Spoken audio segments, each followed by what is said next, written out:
नमस्कार welcome to Odia सिलाई शिक्षा। आज वीडियो रे ब्लाउज सिलाई शिखा। यही ब्लाउज रो कटिंग वीडियो पूर्व वीडियो रे मु करि सारिछि। यही सिलाई वीडियो को मु तीन भाग कर नेछि। पार्ट 1 रहिबो, पार्ट 2, पार्ट 3। कारण एटा जेहेतु हमर डबल कटरी रहिबो तो फ्रंट साइड रे हमर बहुत गुडे जॉइंट आस्ते, तो से ब्लाउज रो सिलाई वीडियो को भलो भाबरे बुझिया पे मु तीन भाग कर नेछि। आउ जे माने नुवा सिलाई काम सिखुचंती सेई मानक पई आज रो वीडियो बहुत सहज सरल हबो। तेणु वीडियोटी को आरंभ शेष पर्यंत देखंतु। आज वीडियो रे रहिबो पार्ट 1। देखिबा बे कोन रहिछि हमर पार्ट 1 सिलाई वीडियो रे। तो देखंतु फ्रंट पार्ट को साइड कर नेली। एटा रहिला हमर पछपट साइड। तो प्रथमे हमें पछपट को सिलाई करबा। तो एठारे देखंतु मो टक्स लगेथिली ब्लाउज काटला बेले गोटे साइड पटे। तो तळे गोटे एठारे मार्क कर नउजी कट लगेकी। तो एमती करि परिबे आर पट छपिया पे नाही। तो देखंतु एठारे ता पूर्व मु सिलाई करिया पूर्व मशीन रे हमरो रेड कलर रो सूता भरि नेछि। तो जो कलर ब्लाउज थिबो से कलर सूता नै जिवे। तबे देखंतु सीधा करिके ब्लाउज को एमती हमरो जो पटे खड़ी दाग होइथिला तो सेई पट को भांगी नेली। तो सब गुडा पार्ट को साइज कर नबा। तो एमती हाथ रे प्रेस कर नउछि, जहा फल कि आमर जो गोटाए पटे टक्स लगी थिला आर पट को खड़ी दाग छपी जाइछि। तो एबे ताकू मु आउ टिके डार्क कर नउछि, जोटा हमर टक्स लाइन रहिबो। एबे हे गेला। देखंतु एमती धरिबा हमें सिलाई करबा पूर्व। तो एई पर्यंत हमें कपड़ा रखी के सिलाई करबा। आगु को जो आधा इंच ऊपर को रहिबो तो कपड़ा न रखी के सीधा सिलाई करबा। एबे सिलाई मशीन रे देखिबा केमती सिलाई करबा। तो एठारे प्रथमे लॉक कर नबा। देखंतु ए पर्यंत कपड़ा रखी के सिलाई कली। तो आगु को जस्ट आधा इंच ऊपर को एठारे कपड़ा न नेकी सीधा सिलाई कर नेली।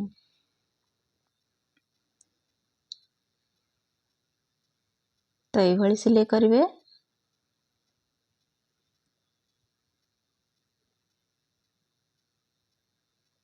तो एमती सिलाई करबा द्वारा कोन होची देखंतु सीधा पटे हमें उल्टे की देखिबा।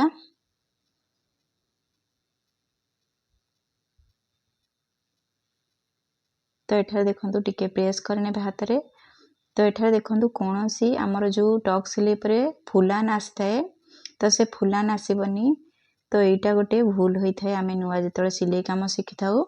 तो टक्स को केमती आमे सिलाई करबा एठारे जानि परले।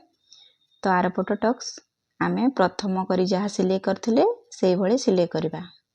तो सेटा मु देखौ नाही एठारे। एठारे सिलाई परे देखंतु दुईटा जाक टक्स केमती हमरो साइज रे रहिछि आ फुलान रहिनी।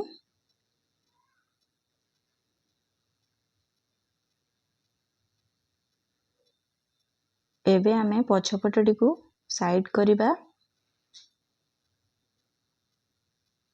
एबे देखंतु सामना पटर किछि पार्ट मु आणुछि।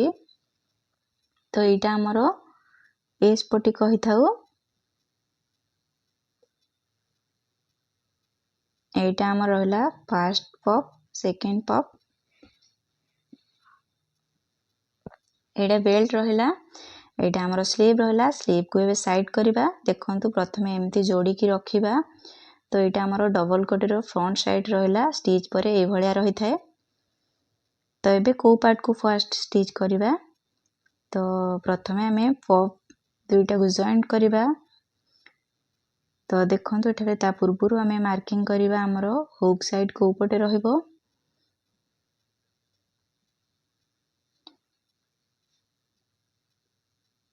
तो एठारे मु रंग चिन्ह करनेली कोन पई ना हमर एटा हला ओलोटा पट। जेहेतु हमर एटा प्लेन कपड़ा रहिछि सिलाई बळे जणा पड़ेनी। तो एबे खोली नबा सीधा पट को नै आसीबा। दुईटा पार्ट रहिथिला हमरो। प्रथमे एमती हमें बाम पट डाहाण पट एमती करके रखिले हमको सिलाई करिया पे सुविधा हबो। तो बेले बेले माने भूल रे हमरो पार्ट गुडा को जॉइंट हेइ थाए।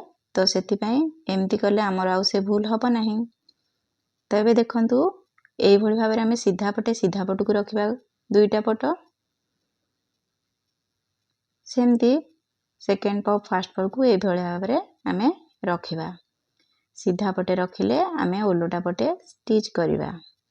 तो एमती करके प्रथमे देखिले आ भूल हेबो नहीं। एबे देखंतु एपटे जो पटे सिलाई करबा को सुविधा हबो से पटे आपण माने स्टिच करिवे। तो मते एपटू सुविधा हबो।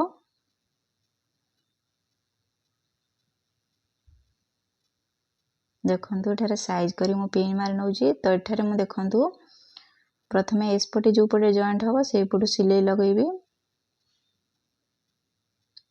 जदि एठारे हमर कपड़ा बळी जाए तो हमर हुक साइड पटू आमे काटी परिबा। तो देखंतु एठारे मु 1/2 इंच रो सिलाई मार्जिन काढी थिली। तो से हिसाब रे सिलाई मार्जिन ठीक भाव रे नेबे।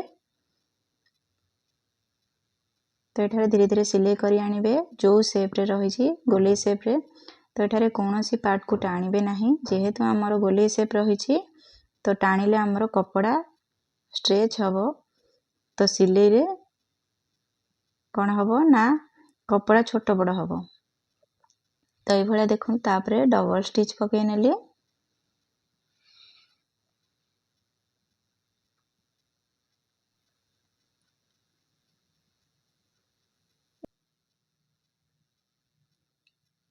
एबे आमे जो सेंटर पॉइंट रहिला तो ये भले भारे भांगी की रखिबा।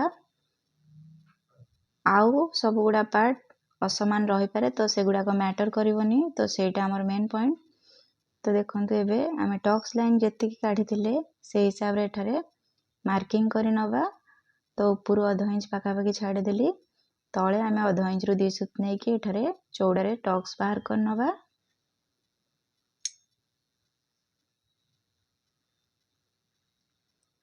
एबे से अनुसार देखंतु स्टिच केमती लगेबा। तो एमती आसीबा एठी पाखा पाखी हमरो जोटा 0.4 पाखा पाखी एठा देखंतु सीधा स्टिच करली जेमती के आमे बैक रे टक्स लगे थिले।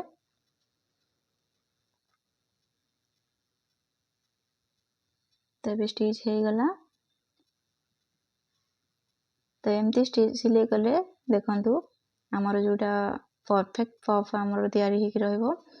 तो एठारे आ मोनिया रहइबो नाही सेटा भी भूल हे थाए हमरो स्टिच कला बळे टक्स जदि ठीक रे न करिबा भूल हबो। तो एटा देखंतु दुईटा अंक पफ जॉइंट हे जाई छी हमरो लेफ्ट राइट। तो देखंतु एबे कोन देखिबा हमें जो फर्स्ट पफ हमरो जोटा लेफ्ट साइड राइट साइड रो लेंथ ठीक अछि कि नाही हमर सेंटर पॉइंट ठीक अछि कि नाही। सेकेंड जो हमरो रहिला पफ रो लेंथ टा ठीक अछि कि नाही। तो सेगुडा सबु हमें चेक करिबा। तो जदि एठारे न चेक करी आपण माने सिलाई कर दउचंती तो एठारे ब्लाउज गोटे साइड बड़ गोटे साइड सान ही थाए। तो एठारे मो ठीक अछि ताको साइड कर नेली। एबे कोन करिवा देखंतु एठारे एस पट्टी के आनिली। तो एठा देखंतु आपनकर मने थिबो मु जतले कटिंग करथिली तो एठारे मु केमती एस पट्टी कटिंग करछि देखंतु एठारे परफेक्ट हमरो पफ सहित जॉइंट हे जाउची।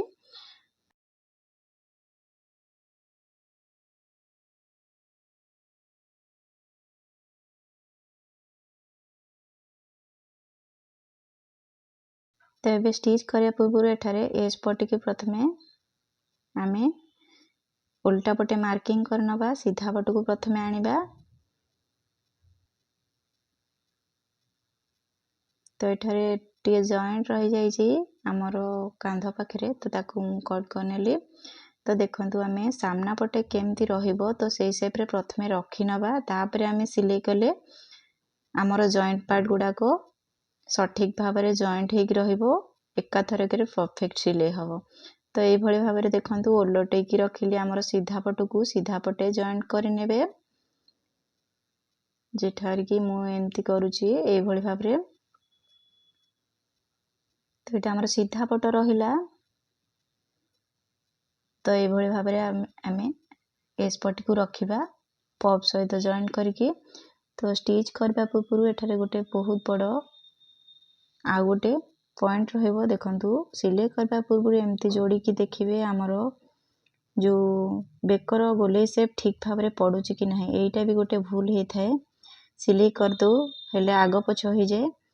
तो देखंतु केमती हमें सिलाई करबा तो हमरो जोटा पफ पॉइंट रहला तो ताकू टिके आगो को बाहर करबा देखि पारथिबे ए भली भाव रे। तो एस पट्टी के ए भली भाव रे रखिबा। तो एठारे रखिला परे आमे कौन करिबा एठार गोटे पिन लगे नबा। तो एमती धरिकी प्रथमे देखिबा ओलटेइबा। देखंतु एठारे हमर जो बेकर गोले शेपटा पूरा साइज रे पडुची देखि पाले। एबे सिलाई करबा को हमर परफेक्ट रहिला। तो एटा गोटे बहुत बड़ भूल हुए सिलाई कला बेले। तो ये देखंतु आमे जेतिकी सिलाई मार्जिन काटतो से अनुसार सिलाई मार्जिन नै कि धीरे धीरे सिलाई करनबा। कोनोसी पार्ट को एठारे टाणीबा नाही, नाइ तो बड़ सान रहिबो हमर जेहेतु एटा बिना अस्त्र वाला होउची। तो धीरे धीरे आकु पूरा जॉइंट करनबा। तो ये जो पार्ट रहला ताकू आगु को नै जिबा, जो स्टिच पॉइंट रहला तो ए भली भाबरे हमें स्टिच करे नबा एस पटी को पॉप सहित। एबे देखंतु आर पटटी को मु जॉइंट कर नउची, एठार आ देखेली नाही तो वीडियो लंबा हे जिवो।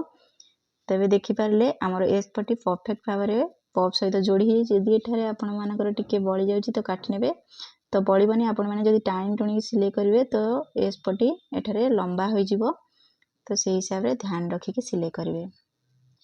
तो एठारे देखंतु हमर बेकर गोली शेप ठीक भाबरे पडिची, सब गुडा को पडिची कि नै एबे चेक करिबा। तो ता पूर्वरु एठारे देखंतु आपण माने जदि बेक बड़ करबा को चाहुथिबे एई समय रे करि परिबे, किछि असुविधा नै। जदि छोटो करिथिबे ताले बड़ करि परिबे, बड़ कर देला आ छोटो करि परिबेनी, सेटा भी ध्यान रखिबे। बुझि पारले? तो सेटा बुझेबे आगु केमती आपण माने बेक को बड़ करि परिबे। तो देखंतु एठारे प्रथमे हमर जोटा कांधरु कटोरी पार्ट जॉइंट हेतिला तो तार लंबा आर पटर देखिबे लंबा ठीक अछि कि नाही। तो सिलाई पॉइंट को भलो भाबरे देखिबे साइज रे पडुची कि नाही। तो एठी हमरो एबे सामना पटर देखंतु दुईटा जाको पार्ट को आमे सीधा पटे रखिबा। रखिला परे एमती बेक पटु आमे सब गुडा को समान अछि कि नाही देखिबा। तो एठारे देखंतु हमरो दुईटा अंग पार्ट प्रथमे समान करके रखिबे। रखिला परे हमरो जोटा कटोरी पॉइंट सिलाई जाईची एस पटी संगे रे दुईटा जंकर जेमती समान सिलाई आसीबो सेटा को ध्यान रखिबे। जदि न होउची आउ थरे समान करके सिलाई कर नेबे। देखिबे हमरो साइज रे पडुची कि नाही। एठारे देखंतु बेकर चौड़ा को मध्य देखिबे आग बेकर। तो एठारे ठीक अछि। तो एठारे आ गुटे कथा आपण मानकर जदि बेक लंबा छोटो थिबो एठारे आपण माने एमती सेव करके बड़ करि परिबे काटिकी। बुझिला? एबे हमरो सामना पटर एतिकी पार्ट जॉइंट हे जाईची। हमरो सब गुडा को ओके अछि। एबे सीधा कर नबा। तो आजिरो पार्ट 1 रे सिलाई वीडियो एतिकी थिला। पार्ट 2 रे आउ किछि सिलाई वीडियो रहिबो।